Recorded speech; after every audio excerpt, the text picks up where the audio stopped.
DeBortoli Wines was started back in 1924 and it's been very much a part of the development of the Australian culture over all those years. We're one of Australia's major wine businesses and certainly one of the largest family-owned wine companies in Australia.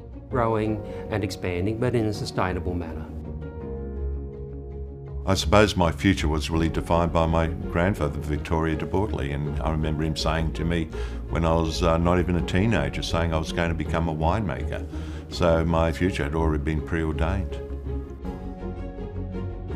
The feature sets that I use the most in QAD allow us to keep track of all the wine specifications from grape right through to bottle. And the focus has been around quality, compliance and optimisation. Those three themes all overlap.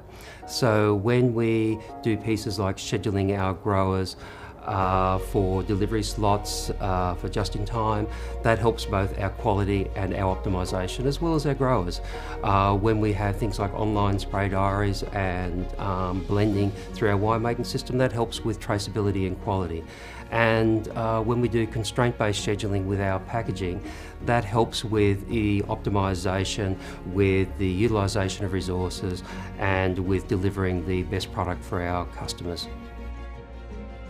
Channel Islands is going to support DeBortoli's vision of sustainability by bringing all the disparate pieces of information and software that we have. If we had a wish list of where software needs to be and needs to be going, Channel Islands ticks the boxes.